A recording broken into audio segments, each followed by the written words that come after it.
महाकुंभ में आए हुए सभी पूज्य संतों और सभी श्रद्धालुओं के साथ ही लोकतंत्र के सजग प्रहरी के रूप में आप सभी मीडिया से जुड़े हुए प्रतिनिधियों का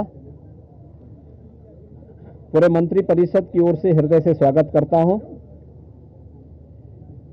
महाकुंभ में पहली बार उत्तर प्रदेश का संपूर्ण मंत्री परिषद उपस्थित है। हमारे सहयोगी सभी मंत्रियों ने आज यहां पर बहुत सारे मुद्दों पर चर्चा की है। प्रदेश के विकास से जुड़े हुए जो नीतिगत निर्णय हैं उन मुद्दों पर चर्चा हुई है।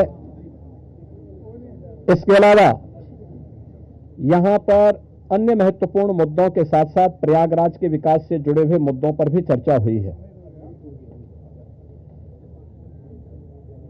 इस अवसर पर जिन मुद्दों पर आज यहां चर्चा हुई है उनमें खासतौर पर प्रदेश सरकार के जो महत्वपूर्ण मामले हैं उनमें से उत्तर प्रदेश की जो एरोस्पेस और डिफेंस एंड एम्प्लॉयमेंट से संबंधित जो पॉलिसी है उस पॉलिसी 2024 ये 2018 में हमने बनाई थी, उसी पॉलिसी के 5 साल पूरे हो चुके हैं। अब उसको नए सिरे से बनाने की व्यवस्था की गई है। तो इस पॉलिसी को यहां पर अब हम लोगों ने बड़े निवेश को आमंत्रित करने के लिए उसमें नए इंसेंटिव की घोषणा की है। आज इस पर चर्चा हुई है। एफडीआई के अंतर्गत और फॉर्च्यून 500 में जो निवेश प्रदेश में हुआ है उस निवेश के अंतर्गत इंसेंटिव वितरण करने की व्यवस्था और उसको उतनी प्रतिपूर्ति शासन यूपी सीडा को कर रहा है और सीडा ने यूपी सीडा उसके माध्यम से करेगा। कुछ नए निवेश के प्रस्ताव यहां पर आए हैं जिन्हें लेटर ऑफ इंटेंट यहां पे आज जारी हो रहे हैं। इनमें एक मिर्जापुर का है, 10,000 करोड़ रुपए से अधिक का निवेश का है, एक मुरादाबाद का है और अन्य 2 प्रस्ताव जिन पर आज यहां पर लेटर ऑफ इंटेंट के बारे में चर्चा हुई है। युवाओं को स्मार्टफोन और टैबलेट उपलब्ध कराने की भी स्कीम को यहां पे व्यवस्था दी गई है और यह युद्ध स्तर पर अगले कुछ समय के लिए सरकार ने इसके लिए धनराशि की व्यवस्था की। इसको हम उस कार्यक्रम की भी चर्चा हुई है। बलरामपुर में सरदार अटल बिहारी वाजपेयी जी की कर्म भूमि रही है। उन्हीं के नाम पर जो एजीएमयू का सैटेलाइट सेंटर था उसे मेडिकल कॉलेज के रूप में स्थापित करने और मेडिकल कॉलेज में नेक्स्ट सेशन में उसको संचालित करने का निर्णय लिया गया है। इसके अलावा पीपीपी मोड पर 3 नए जनपदों में मेडिकल कॉलेज के निर्माण की कार्रवाई, जिनमें बागपत, हाथरस और कासगंज, इन 3 जनपदों में नए मेडिकल कॉलेज निर्माण की सहमति पर भी आज यहां पर सरकार ने अपना वो किया है। टाटा टेक्नोलॉजीज के साथ में मिलकर के प्रदेश के अंदर 62 आईटीआई को 5 centre of invention and incubation and training centre की स्थापना के बारे में भी एक नए प्रस्ताव को, जो एक प्रकार का हब एंड स्पोक मॉडल होगा और मॉडर्न एज कोर्सेज के साथ उत्तर प्रदेश के युवाओं को जोड़ने के लिए कार्यक्रम के साथ सहमति भी आज मंत्री परिषद ने यहां पर इस प्रस्ताव को भी दिया है। इसके अलावा प्रदेश के अंदर एक अभियोजन डायरेक्टरेट की घोषणा की भी व्यवस्था मंत्री परिषद ने उसको अपनी सहमति दी है और प्रयागराज, वाराणसी और आगरा, ये जो म्युनिसिपल कॉरपोरेशन है हमारे, इन 3 महत्वपूर्ण म्युनिसिपल कॉरपोरेशन में तीनों के बॉन्ड जारी होंगे। अब तक हमने लखनऊ और गाजियाबाद के बॉन्ड जारी किए थे जिसके बहुत अच्छे रिजल्ट सामने आए हैं। यह म्युनिसिपल कॉरपोरेशन की ब्रांडिंग करने का, उसके विकास को आगे बढ़ाने का एक महत्वपूर्ण माध्यम होता है और एक नई दृष्टि मिलती है और एक पहचान मिलती है संबंधित कॉरपोरेशन को। यहां पर आप प्रयागराज के महत्व को आप देख रहे हैं। वैश्विक मंच पर इस समय हमारा प्रयागराज छाता हुआ दिखाई दे रहा है।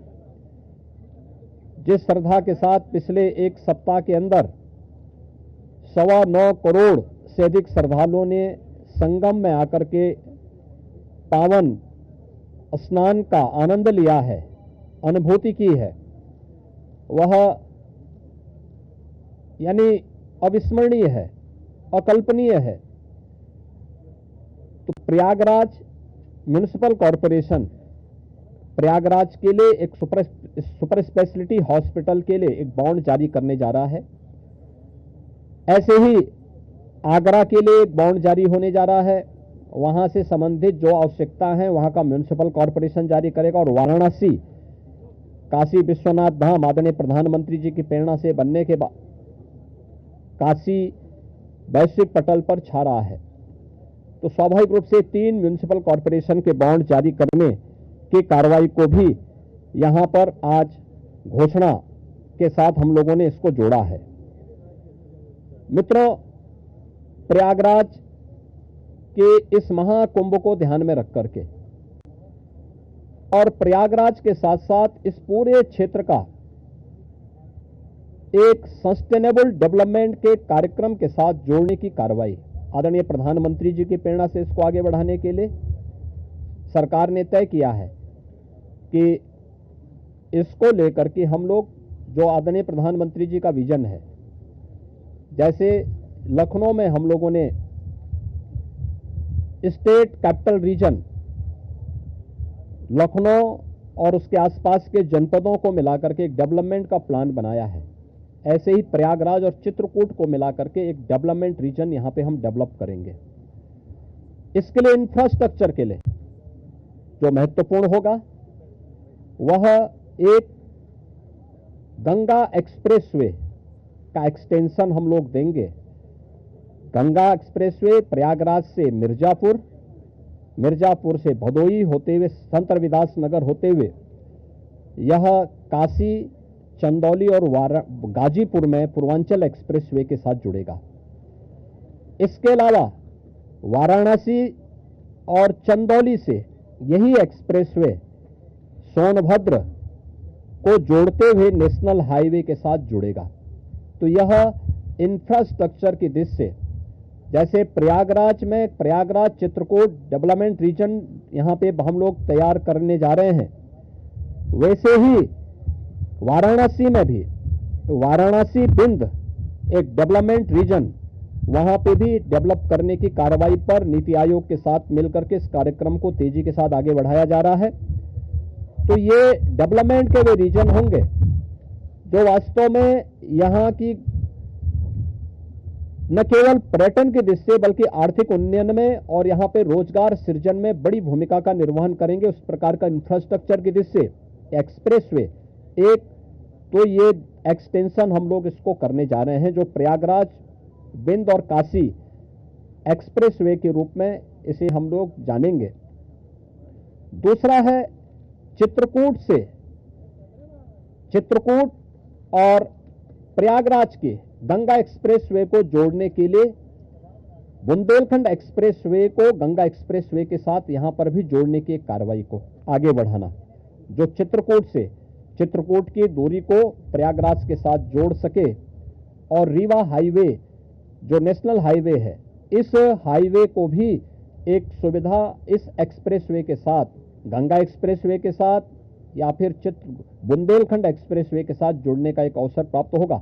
तो ये दो महत्वपूर्ण के साथ साथ प्रयागराज की अपनी आंतरिक चैलेंजेज हैं, ट्रैफिक के चैलेंजेज हैं, और इसमें हम लोगों ने अभी से यहाँ पर पहले आदरणीय प्रधानमंत्री जी की प्रेरणा से भारत सरकार के राष्ट्रीय राजमार्ग विभाग ने लखनऊ रायबरेली होते हुए प्रयागराज की दूरी को बहुत आसान किया है, जिसमें गंगा नदी पे एक 6 लेन का ब्रिज भी बन रहा है।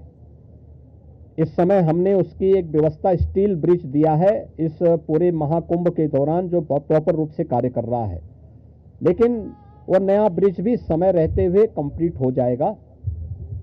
ऐसे ही अन्य कनेक्टिविटी के लिए यहां से मिर्जापुर, जौनपुर, वाराणसी, आजमगढ़, गोरखपुर की कनेक्टिविटी को बनाए रखने के लिए यहां पर जो मांग हो रही थी प्रयागराज शहर की तरफ से सलौरी और हेतापट्टी के बीच में, झूसी के बीच में इस पूरे ब्रिज को बनाने की एक कार्रवाई को, 4 लेन के एक ब्रिज को सरकार इसको बनाएगी।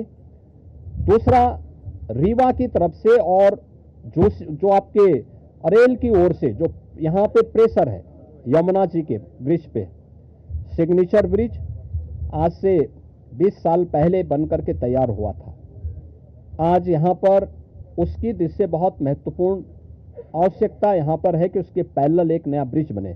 तो सिग्नेचर ब्रिज के पैरेलल यमुना जी में भी एक नए ब्रिज को हम अपनी सहमति, कैबिनेट ने अपनी सहमति दी है कि हाँ, शास्त्री ब्रिज के पैरेलल तो हम उसके साथ कर ही रहे हैं और इसको भी हम उसके साथ जोड़ेंगे। तो ये महत्वपूर्ण घोषणाएं प्रयागराज के इंफ्रास्ट्रक्चर, यहां के सस्टेनेबल डेवलपमेंट की दृष्टि से, डेवलपमेंट और रोजगार की दृष्टि से, और आने वाले समय में यहां के नागरिकों के जीवन स्तर को और बेहतर बनाने की दिशा में जो आदरणीय प्रधानमंत्री जी की प्रेरणा है उसको आगे बढ़ाने के लिए ये कुछ घोषणाएं आज यहां पर कैबिनेट ने जिस पे चर्चा की है, अपनी सैद्धांतिक सहमति दी है।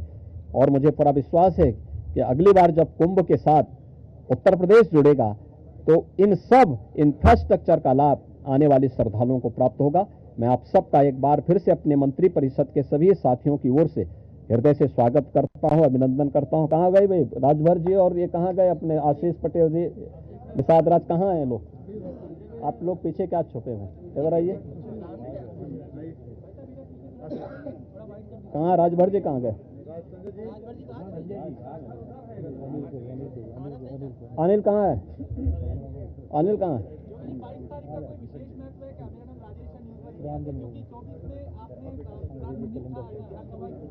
हाँ, तो इसीलिए तो यहाँ पे ये प्रभु की ही कृपा है। प्रभु आज ही के दिन 100 वर्षों के बाद अयोध्या में विराजमान हुए थे और आज पहली बार उत्तर प्रदेश का पूरा मंत्री परिषद आज यहां पर आया है। और मुझे लगता है कि अगले कुंभ की क्या स्थिति होती है, लेकिन उसका इंफ्रास्ट्रक्चर उत्तर प्रदेश का ये मंत्री परिषद आदरणीय प्रधानमंत्री जी की प्रेरणा से यहां पर प्रयागराज की धरती पर प्रस्तुत कर रहा है। और मुझे विश्वास है कि इसको, जैसे प्रयागराज की कायाकल्प पिछले 6 वर्ष के अंदर हुई है, ये इंफ्रास्ट्रक्चर प्रयागराज को एक वैश्विक पहचान दिलाने में सफल होगा। आप सबको मैं एक बार फिर से धन्यवाद देता हूं।